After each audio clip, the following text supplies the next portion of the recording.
Hey everyone, welcome to another edition of your Midday Love Break.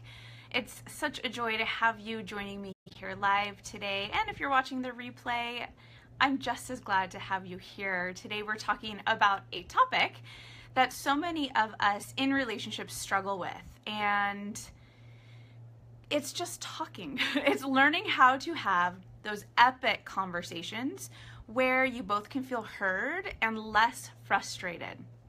So I'm excited to bring you guys this topic and these techniques today that you can put into play in your relationship immediately. We're going to be covering 3 different things today. I have my notes here, so if you see me glance down, that's why I want to make sure we stay on task.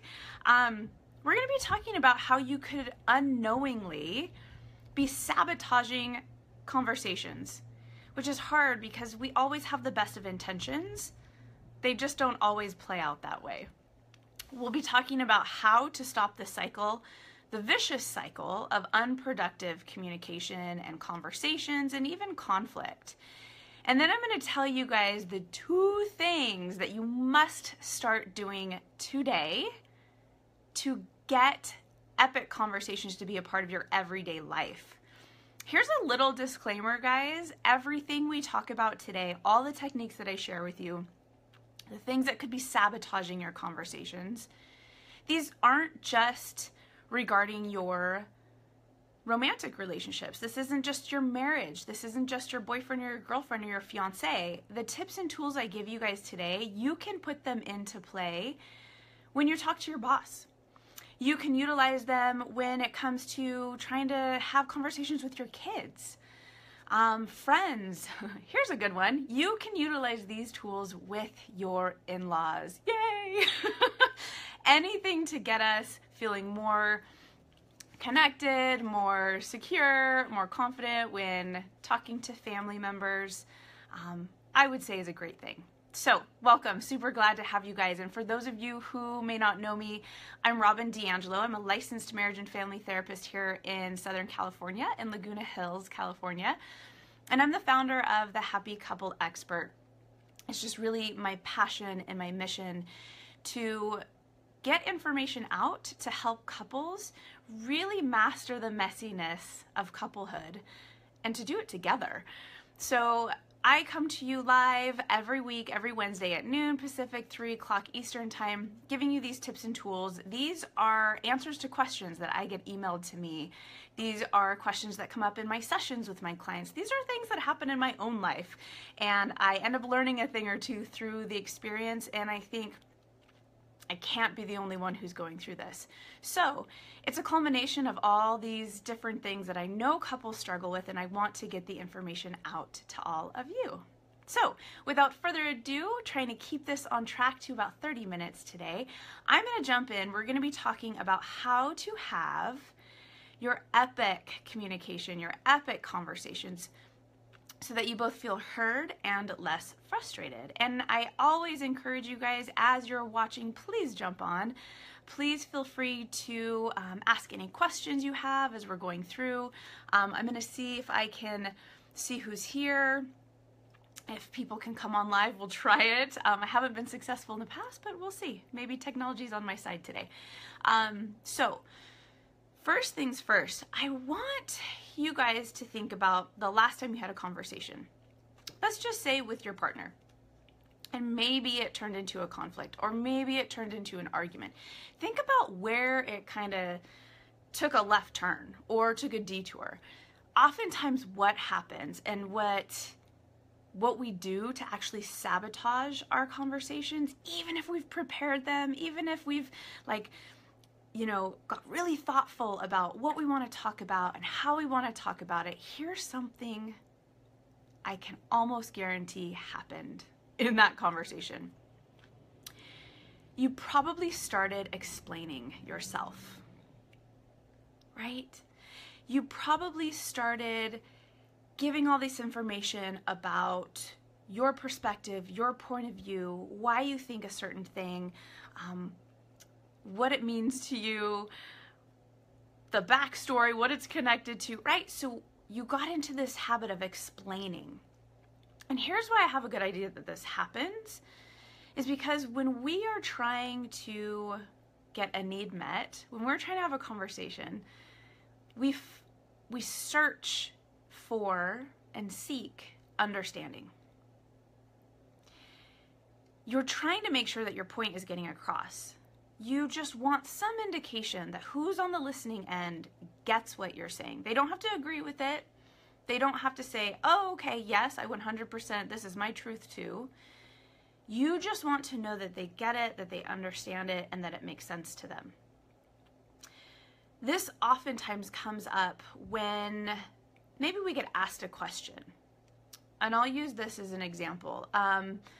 Say your partner wants to get you and take the kids to the park. It's the end of your workday, it's a Thursday, and your partner's like, hey, let's get the kids and go to the park. All of a sudden, you don't want to, by the way. So inside you're like, oh. So instead of just being able to say, you know what, I'm really tired, how about tomorrow? We go into this explaining of ourselves.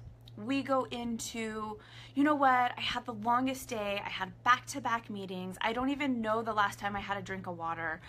I've been, running around all day long, and then when I got in the car to come here, I got stuck in traffic, and then when I was in traffic, I got this phone call from my boss, and he needed me to hop on this conference call. You know what, I'm exhausted, I can't do it. Why do you always ask me to do this stuff at the end of the day? You get the gist. We go on and on and on. We over-explain ourselves. And this totally sabotages actually having a decent conversation. Because instead, we could just say no and offer an alternative. We could validate what our partner is saying, like, oh, going to the park would be great. Unfortunately, I'm super tired tonight. Why don't we make a plan to do it tomorrow night? I'll make sure to, get my schedule all set so I'm home and we're ready to go. How's that sound? So that you're not over-explaining yourself, you're not shutting off the conversation, but you're validating what your partner has asked, you're giving your answer, and maybe offering an alternative. So I think over time what happens is, we learned somewhere along the line that if you're not giving explanations and reasons why, then what you have to say is either rude or it's not valid. Does that resonate with you guys? Have you ever heard that? Think about the last time you asked someone to join you, a friend maybe. Hey, do you want to go grab some coffee tomorrow at lunchtime? When's the last time someone said, no thanks, thank you so much for asking though, and just left it at that? I can almost guarantee if someone declined an invitation, they probably gave you this long explanation as to why they couldn't go. And that's what happens. We start to actually invalidate our opinions, our thoughts, our feelings by tacking on an explanation. It completely sabotages our conversations. Because what happens is your partner starts to expect explanations, and you can guess what happens when they do. They're rolling their eyes, right? Like, oh God, fine, just say no. How many times have you guys heard that before? Like, just say no. I don't need this long explanation of why. And then we get frustrated and hurt because we're just trying to explain to you and we're trying to not be rude. I want to hear from you guys. Let me know if this is resonating with you, if you've ever experienced this. I know I have in my relationship. So I just want to remind you guys, when you're defending yourself, when you're defending your choice, your opinion, your emotions, you're getting defensive. And oftentimes what I teach all the time with my couples is when someone's getting defensive, the natural reaction is to get defensive right back. And it's just this nasty back and forth going in circles. So let me know if this resonates. Oh, Ken, hey, I see you here. Let me see if I can pull you on and if you can talk to me about like your experience of explaining ourselves too much and not being able to just validate and then give an answer, like being asked to go do something and being able to just say, no, thanks, I really appreciate that. I want to see if I can bring you on live, Ken. I hope you're, oh, look at this. Ken to join us. We're going to see if he can pop on and see what his thoughts are on this topic. Hey! Hey, you made it. So great to have you here joining us. It works. It does work. So, one of the things we're talking about is how when we go into explaining ourselves, unfortunately, it can kind of sound like we're defending ourselves, and it can trigger the person on the other end to kind of get in the mode of defending and defensive too. And I'm just wondering if you have any thoughts about, you know, the idea of just explaining ourselves and how it shows up and works in relationships. Maybe some personal experience or professional experience. Yeah, I mean, this actually just came up for me the other night. Driving home, had a late session, and my wife didn't really want to cook dinner, and she'd just gotten home from the gym, and so she was really tired and frustrated from having a long, busy day, and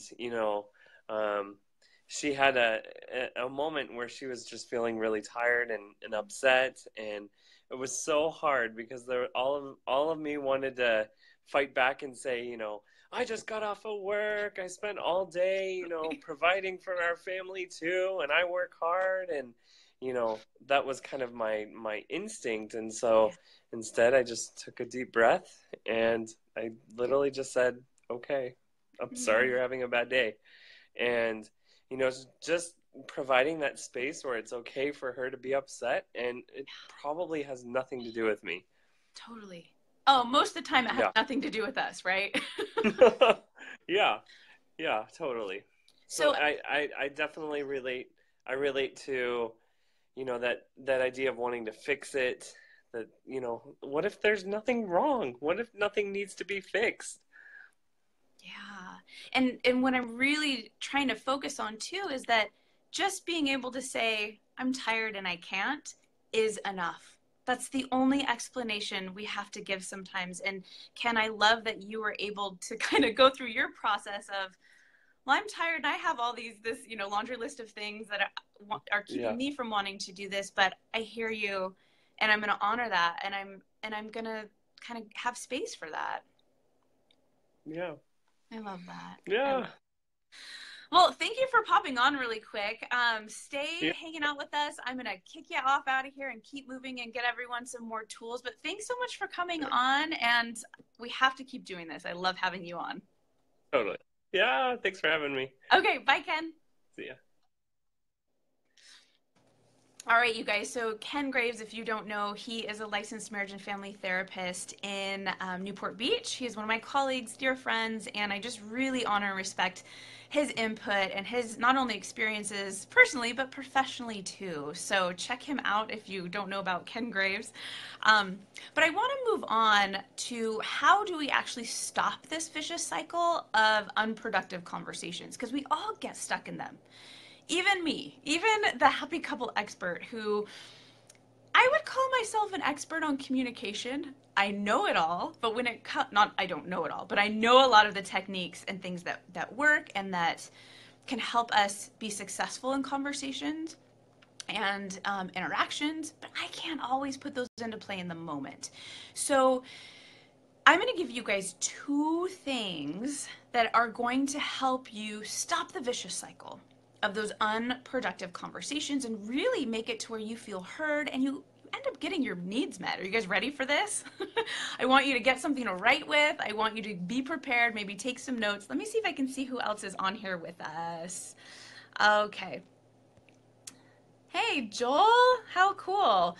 Okay, so if you guys, at any point, if you have questions or you want to pop in live because you want to be on video with me and either share your expertise as an expert, I know I have so many colleagues that are in my world that come on here. Joel Schwartz is another therapist who I just admire and adore his work as well. So if at any point you guys have ideas and you want to jump in, please do. And if you have questions, put them in the comment section. So here are the two things that you need to master in order to have epic communication. So I'm going to tell them to you and then I'm going to walk you through them. I call it priming and timing. So write those down, make a note. Priming and timing. And I have my notes here because I know my idea of what priming is, but I was like, if someone hears the word priming, what are they going to think about? What's going to come to mind for them? So what do? I go to the answer machine. I went to Google and I typed in priming. And so there's two things that came up for me. Better to go to sleep mad than to argue when tired. Joel, thank you for saying this. I am in 100% agreement. The whole don't go to bed mad thing is BS, people. Go to bed. Go to bed. Seriously. Oh, thank you for saying that, Joel, because you're going to get nothing accomplished when trying to have a conversation when you're tired. We'll talk about that a little later. Okay, so priming. So I want to just read a couple different definitions to you guys and see what resonates for you. So in psychology terms, priming, it says it's an implicit memory effect in which exposure to a stimulus influences a response to a later stimulus. Blah, blah, blah, a lot of jargon. It just means that you're preparing someone to respond when you bring up something later. That's it. That's all it means. But then I started thinking, where have I heard the term like priming? My husband and I were doing some work on our house, and I remember him saying, we've got to prime this wall before we paint it. And I was like, prime it? What the heck? I didn't know anything about, working on house projects and doing those kinds of things, but he schooled me. So I was like, what does it mean to prime it? Other than in my mind, it just means to prepare it, right? To prep it. Went to Wikipedia, and this is what it said. It said, when using primer, you're preparing a particular surface so that when you paint it, the paint doesn't actually seep into the material, but it adheres to the surface successfully. So again, you're prepping the receival of something, the receipt of something, so that it is successful. Loved it. So when you think about priming, it's you being really thoughtful. It's you being really respectful in starting a conversation. I see it as you're giving your partner a heads up for almost like your intention. You're giving your partner like a little bit of a glimpse into what you're thinking, how you might be feeling. I can't tell you how many couples I talk to that are like, Robyn, she totally expects me to read her mind. I can't read her damn mind. I'm like, you're right. No one can read anyone's mind. So when you prime someone, you're preparing them for a conversation, an interaction, and I'll just give you a couple examples that, I jotted down really quick that I was just thinking about. And this is something I use in my own marriage, you guys, and it works beautifully. It not only primes me and sets me up for having a conversation, it primes my partner's brain. Because oftentimes, I'll tell you right now, the male brain, women, we tend to talk a lot. We tend to give a lot of information because that's how our brains like to receive information. So when you're talking to your girlfriends, you can go into detail about who you went to lunch with, what you talked about, where you sat, what you were wearing, the people that were around you. Typically, the male brain is asking, what information do I need to pay attention to, and what do I need to do with it? So, in order to set your partner up, if your partner is male, for a successful conversation, works with females too, let them know kind of what you're looking for. So an example of priming can be something like, so I've been thinking a lot about our conversation from last week. So you're just like, okay, I'm putting it out there. I was thinking about this. It can be something like, it's getting close to Christmas time, and I know we take a vacation every year. I've been doing a little bit of research on vacations for this year. So again, you're priming them. You're setting up the conversation. It's neutral. You're getting ready to talk about something. Something else, because this happened for me this week, was another example to start is like, oh my gosh, I've been watching these cooking shows all week. That's how you prime someone. So you don't just dive in, right? So had I not said I've been thinking about this conversation all last week and I jumped right into like, I'm still pissed off about last week's conversation. You don't really prime your partner's brain. It can feel jolting. It can feel like, oh my God, I better defend myself. This feels like an attack. Joel said, it's going to be a bottle of wine night, honey. I got some stuff on my mind. Kind of love that. Joel, I love that. You're priming your wife's brain to be like, all right, bust it out. Let's do this. So priming is the first part. The next piece is timing. This is crucial, you guys, because what I have found to be true is one of the number one culprits to conflict is just really poor timing. Joel, Ken, have you found this to be true? You guys are not only my experts in the world of psychology and therapy, but you guys are in relationships, but poor timing. Like, how often does that just make things fall flat? How often have you guys experienced like, oh my God, that did not go the way I wanted it to? And by poor timing, Joel, you kind of mentioned this earlier. I think about it like this, you guys. You're getting ready to go to bed. You guys are both tired. Is someone in a hurry trying to walk out of the house and start their day? And all of a sudden you're like, hey, by the way, I have this really deep thing I want to talk to you about. Poor timing. My husband would laugh, but is your partner hungry? Or like he likes to call me hangry. For me, if I don't eat every couple hours, like I just start getting irritable. I get to the point where like I can't think clearly. And my husband knows, like, if we're gonna have a big conversation, like make sure Robyn's fed, right? So he knows the importance of timing. How about another example of poor timing is like, are you trying to talk to someone when they have their hands full? Walking with the groceries, right? Trying to get the kids ready. There's a stroller, there's a diaper bag, snacks, lunch. Is there just too much going on? What about this one for all of my introverts out there? My fellow introverts. How about being out in public? Ever had that happen? Ever had your partner bring something up that immediately took you back emotionally, and it wasn't a great emotion, back to a place, and you're in public and you're just frozen because you're like, I can't do this right now. Oh my God, why would you do this right now? This was a perfectly great brunch. And another one, oftentimes that I hear from my male clients is, have you ever received a phone call or a text in the middle of your day when you're at work and you're focused on work? And it's this like it's an attempt to have an emotional conversation. Poor timing, people. So I'm giving you guys the keys to success of having an epic conversation. Timing is key. I want you to think about setting up your conversation. And what this looks like is once you've primed them, right? We talked about, hey, I've been thinking about our conversation from last week. The timing part is, would you have about 30 minutes tonight when you get home that we can try that again? It didn't go the way I was hoping to. How's tonight look for you? It starts a conversation. Or when you said something about, Christmas is coming up, it's when we usually take vacations. I've been doing some research. What's your Saturday afternoon look like? Can we sit down, maybe go to Starbucks together at 2 o'clock? Give it an hour. If we go more than that, great. But like, can we carve out about an hour on Saturday to just do this together? How's that work for you? Again, you're giving a specific time. You're just not saying we have to do this right now. You're saying, I want you to be able to give me your undivided attention, and I want to be able to do the same. You guys, what this says to your partner is, I respect your time. I also respect my own time.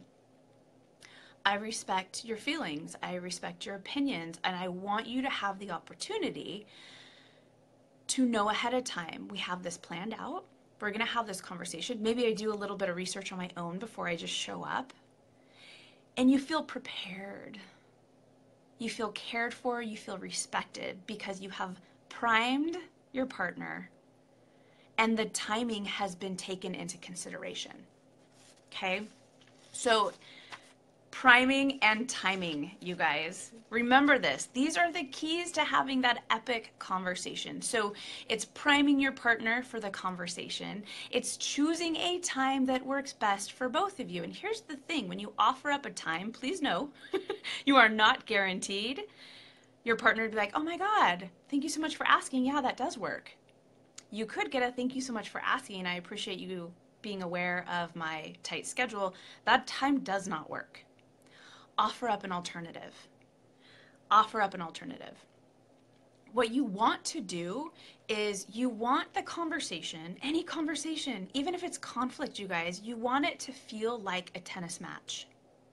You want there to be back and forth, but thoughtful back and forth, right? Strategic back and forth. Respectful back and forth. And to make that happen, you're offering feedback, and then you're asking for feedback. You're offering feedback, and then you're asking for feedback. It's like, okay, so I've been thinking about vacations this year. What are your thoughts? First couple of places that come to mind. I was thinking, Hawaii, maybe Montana, back home, or, maybe we stay in California and do a staycation. What about you? What have you thought about? So again, it's going back and forth. You're asking for feedback. You're giving feedback. But remember, you have a much, much higher probability, much better chance of having this epic, respectful, and thoughtful conversation if you have primed your partner and if you have really been thoughtful when it comes to the timing, and you have chosen a time that is good for both of you, or you've made an alternative selection of time. So you want flow to happen in your relationship when it comes to conversation. This can happen with conflict too, you guys. It really can. It's about respecting what it is that your partner's coming to the conversation with, sharing your thoughts, validating what it is that they're talking about, and doing your best to stay out of defensive, doing your best to stay out of explaining yourself too much. Remember, that's how we sabotage. That's how we sabotage. Oh, Ken, you said you love the time aspect, shows care and consideration on the end of the person making an effort to think about their partner. I'm going to see if I can go over to my actual Facebook page, Ken, because when comments are a little bit longer, they get cut off. So I want to see if I can see the rest of your comment. But I hear what you're saying of like the timing. It's a consideration thing. And anything that we do in our relationships where we feel like our partner actually took our thoughts and feelings into consideration, it feels amazing, right? That's why we want to be in relationships. So Ken, I'm just reading the rest of it. You said my wife sends me invites on my calendar. Also a heads up for me that it's important. Yes. Thank you for that reminder, Ken. If I can give any practical advice as far as scheduling goes for you guys watching, see if you can get synced up calendars on your phone or whatever devices you use and share those. Create a shared calendar with your partner so that even if it's not something that they're necessarily invited to, at least they can see that you're busy and you can see if they're busy. So you're not going to ask, hey, can we meet tomorrow night at 4:30 if you know that they have a meeting at 5 o'clock. And when you're priming them and talking about the timing, if you actually were to say, I saw that you have a meeting at 5 o'clock, how does 6:30 sound? They're going to feel like, gosh, how considerate are you? And then they're actually more willing to show up, even if it's for an uncomfortable conversation. Great reminder, Ken. Thank you. So there you have it, you guys. We talked about, how we unknowingly sabotage our conversations, and by explaining way too much, by maybe getting defensive. And we talked about the priming and timing being the two key elements that you have to master, but that you can start doing those today to have epic, epic conversations. So I want to invite everyone who's watching as well I have a little special gift for everyone. So if you're here live or you're watching the replay, head over to my website. It's www.thehappycoupleexpert.com. You will see something that it says free download the Epic Love Playbook. Do you guys know about this? I created this. It is football season. It is in the spirit of all things football. Ken, you're probably cracking up at me because while I am not a huge football fan, I am a fan of sports. In the fact that they can bring people together, they create camaraderie, they create opportunities to connect and get excited and commiserate together. So I created this Epic Love Playbook. I want to give it to all of you guys. Head on over to my website. You'll see it right there. It says the Epic Love Playbook. And what it is I created this playbook, and it's questions that you can ask your partner, and it's to keep you off the bench and in the game of love. Because let's get real. There's no timeouts or preseason or commercial breaks in marriage, are there? So head on over there, you guys. It's thehappycoupleexpert.com. You'll see a link that says get your free download here, the Epic Love Playbook. And then when you do that, you will be added to my newsletter, which means you guys are the first ones to get announcements of any kind of giveaways, any kind of offerings, any events that I have coming up, whether it's live or on live Facebook or in person. So I want you guys to go there, check it out. You also will get a weekly email from me. It's got tips and tools and shares what our weekly midday love break topics are. So head on over, you guys. Let's see, Joel, I got one other question. It says let's see, I have to read it on my computer. Neither my partner nor I are neurotypical, so sometimes conversations with give and take are very difficult because our minds don't think in linear or just fashion. Any thoughts? Love this, love this.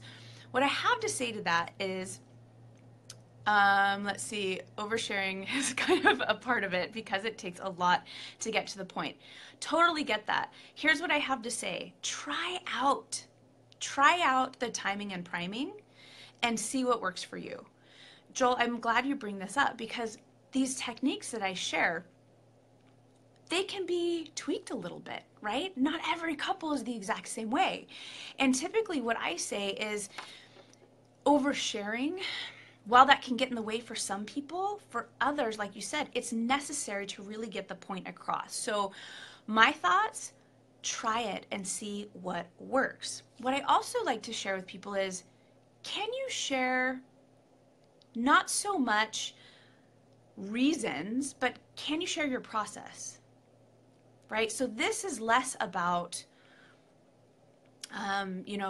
these are all the things that I did today. But can you share about your process when you're thinking about all the things you did today? What's coming up for you? Can you say, honey, I'm having a really hard time not going into this place of oversharing, and I know sometimes it can derail us a little bit. Or, hey babe, like I want to share this stuff with you, but I want to make sure you stay engaged with me. How are you so far? So checking in and talking through your process with your partner, that's what I recommend, Joel, in cases like those. I'm getting the thumbs up. Okay, I love it. I love it. It's just about checking in and see what works for you guys. Because if your partner's like, no, I love it, like keep giving me the details and the information, it's helping me conceptualize what's going on for you or what went on for you, you have a better chance of getting empathy from your partner, right? You have a better chance of your partner saying, oh, okay, cool, okay, I get that. Great, like thank you. You have a better chance of connecting if how you're communicating is working for their brain. So I appreciate the question. That was great, Joel. You're right. Not all of us can do the linear back and forth. I appreciate that. All right, you guys. So I hope that was helpful. Thank you for the great questions. And head over to my website, thehappycoupleexpert.com, and download your Epic Love Playbook. You guys, I can't wait to see what you think of this. And you know the drill. If you guys have questions, if you have topics that you want me to address on here live, email me. Robyn at thehappycoupleexpert.com. Head over to my website if you want to. You can send me a message just right here in the Facebook page. I would love, love, love to address topics and concerns that are coming up in your own relationship. So we keep it real here. All right, you guys. Big love. Mwah. And I can't wait to see you guys next week and get your questions into me. See you later. Bye.